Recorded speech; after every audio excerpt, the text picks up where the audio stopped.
Good morning बच्चों। आज हम नीलकंठ पाठ के आखिरी हिस्से को पढ़ेंगे। नीलकंठ और राधा की सबसे प्रिय ऋतु तो वर्षा ही थी। अर्थात मोर और मोरनी को सबसे प्रिय जो ऋतु लगती है वह कौन सी लगती है? वर्षा, है ना।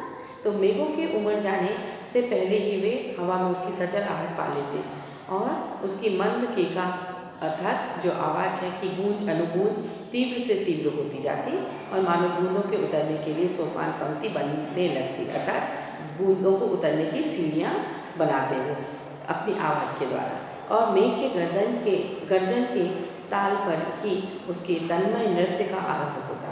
और फिर मेघ जितना अधिक गरजता, बिजली जितनी अधिक चमकती, बूंदों की रिमझिमाहट जितनी तीव्र होती जाती, नीलकंठ के नृत्य का वेग उतना ही अधिक बढ़ता जाता और उसकी केका का स्वर उतना ही मंद्र से मंद्रतर होता जाता। मतलब वो नृत्य इतना ज़्यादा अच्छे से करने लगता कि वह आवाज़ लगाना उसकी आवाज़ नहीं आती। वर्षा के थम जाने पर वह दाहिने पंजे पर दाहिना पंख और बाएं पर बायां पंख फैलाकर सुखाता।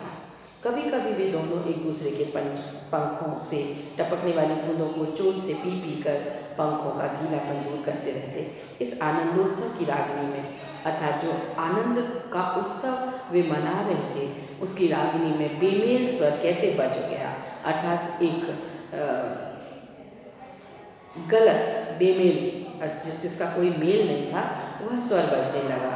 यह भी एक करुण कथा है, यह भी एक करुण कहानी है। लेखिका आगे बताती हैं कि एक दिन वे नखास कोने से निकलना उन्हें पड़ा और वे बड़े मियाँ से उनका साक्षात्कार हुआ। बड़े मियाँ मिले और वो चाहती नहीं थी कि वे पक्षियों की तरफ ध्यान दें और बड़े मियाँ की बेली दाढ़ी और सफ़ेद डोरे से कान में बंधी ऐनक को ही देखती रही। केंद्र उन्होंने बनाया और उनका ध्यान उस ओर उन्होंने लगाने की कोशिश की, पर बड़े मियाँ के पैरों के पास जो मोरनी पड़ी थी उसे अनदेखा करना कठिन था। मोरनी राधा की समानी थी। उसके मूंछ से बंधे दोनों पंजों की उंगलियां टूटकर एक प्रकार एकत्रित हो गई थी और वह खड़ी ही नहीं हो सकती थी। मूंछ अर्थात उनको रस्सी से उसके पैर बंधे हुए थे।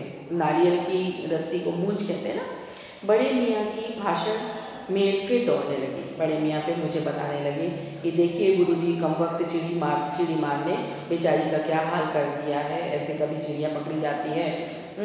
अभी यदि अभी आप ना आती तो उसी के सिर पर उसे पटक देता, पर आपसे भी यह अधमरी मोरनी ले जाने को कैसे कहूँ। मतलब वो चाहता था कि लेखिका इस मोरनी को भी ले जाए। सारांश यह है कि 7 रुपये देकर इस तरह से मैंने उसे 7 रुपये दिए और मोरनी को अगली सीट पर रखवा कर घर ले आई। और एक बार फिर मेरे पढ़ने लिखने का कमरा क्या हो गया? अस्पताल बन गया। पंचों की मरहम पट्टी और देखभाल करने पर वह महीने भर में अच्छी हो गई और उंगलियों की वैसे ही टेढ़ी मेढ़ी उंगलियां तो टेढ़ी मेढ़ी नहीं परंतु वह ठूंठ जैसे पंजों पर डगमगाती हुई चलने लगी। तब उसे जालीघर में पहुंचाया गया और नाम रखा गया कुब्जा। कुब्जा का स्वभाव भी कुब्जा स्वभाव से ही कुब्जा ही प्रमाणित हुआ। अर्थात वह ईर्ष्यालु प्रवृत्ति की थी। आज अब तक नीलकंठ और राधा साथ रहते थे, है ना, खुशी से अपना जीवन बिता रहे थे। अब कुब्जा उन्हें साथ देखते ही मारने दौड़ दी। जोर से मार मार कर राधा की कलगी नोच डाली, पंख नोच डाले। कठिनाई यह थी कि नीलकंठ उसे दूर भागता था लेकिन वह नीलकंठ के पास जाती थी, है ना। और उसने राधा ने 2 अंडे दिए थे जिसके ऊपर वो पंख फैलाकर बैठती थी। लेकिन उसने जब कुब्जा को जब इस बात की जानकारी हुई तो उसने अंडे भी फोड़ दिए, है ना। और इस कलह मतलब जो लड़ाई होती थी आपस में, कोलाहल आवाज़ें आती थी से और उससे और अधिक राधा की दूरी से बेचारे नीलकंठ की प्रसन्नता का अंत हो गया। इस तरह से कलह होने लगी, लड़ाइयाँ होने लगी आपस में और राधा से दूरी बन गई उसकी। तो वह नीलकंठ बहुत ही उदास रहने लगा। कई बार वह जाली के घर से निकल भागा, जाली के घर से भाग जाता। कई दिन भूखा प्यासा आम की शाखाओं में छिपा बैठा रहता, जहाँ से बहुत पुचकार कर मैंने उसे पुकारा, उतारा। एक बार मेरी खिड़की के शेड पर छिपा रहा।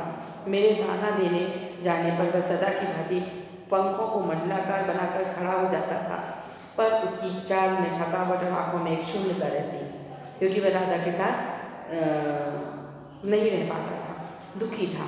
अपनी अनुभवहीनता के कारण मुझे अनुभव नहीं था इस बात का, मैं समझ नहीं पाई इसके कारण क्या हुआ।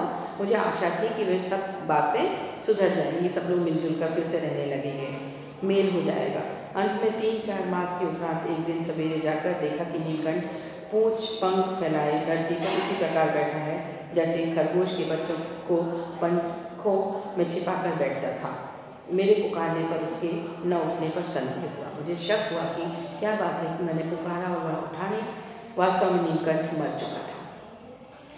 क्यों का उत्तर तो अब तक नहीं मिल सका है। न उसे कोई बीमारी हुई, न उसके रंग बिरंगे फूलों के स्तबक जैसे शरीर पर किसी चोट का चिन्ह मिला। क्यों खत्म हुआ, क्यों उसकी मृत्यु हुई, मुझे आज तक पता नहीं चला। मैं अपने शॉल में लपेट कर उसे संगम ले गई। संगम अर्थात इलाहाबाद में लेखिका रहती थी, और संगम स्थल जहाँ गंगा, यमुना और सरस्वती का मिलन होता है उसे संगम कहते हैं ना। तो जब गंगा के बीच धारमों से प्रवाहित किया गया, मतलब बहाया गया, तब उसके पंखों की चंद्रिकाओं से बिंबित प्रतिबिंबित होकर गंगा का चौड़ा पाट एक विशाल मयूर के समान तरंगित हो उठा। अर्थात जब मैंने उसे बगाया तब उसकी छाया छाया काय की पंखों में के जो कलर रंग थे, है ना, तो गंगा का विशाल पट जो घाट था, तट था, है ना, और मयूर पंखी हो गया।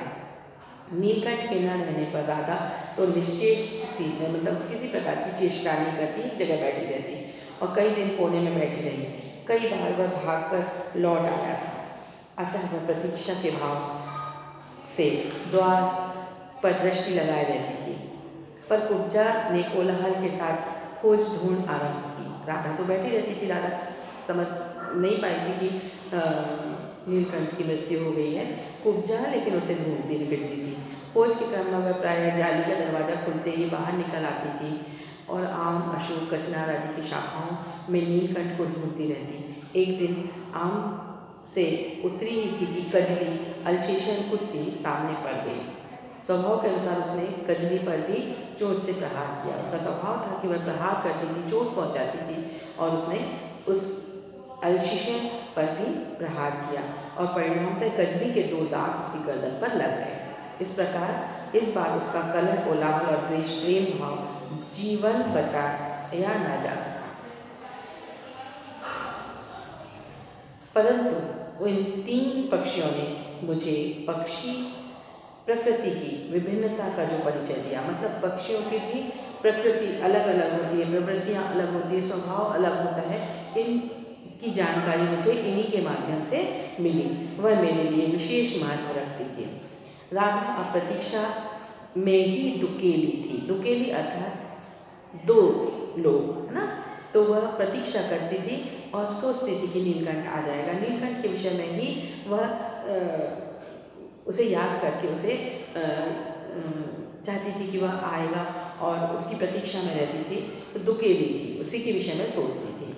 आषाढ़ में जब आकाश मेघाच्छन्न हो जाता है, अर्थात मेघ से आच्छन्न, मेघ आकाश में आ जाते हैं, तब वह कभी ऊंचे झूले पर और कभी अशोक की डाल पर अपनी केका को तीव्रतर करके नीलकंठ को बुलाती है। केका अर्थात अपनी आवाज़ को तीव्रतर अर्थात बहुत आवाज़ में जोर से नीलकंठ को बुलाती है। आज हमारा ये पाठ यही समाप्त हुआ। आप इस पाठ को फिर से पुनः पढ़ें और इसके प्रश्नों के उत्तरों को करें, लिखें अपनी कॉपी में। धन्यवाद।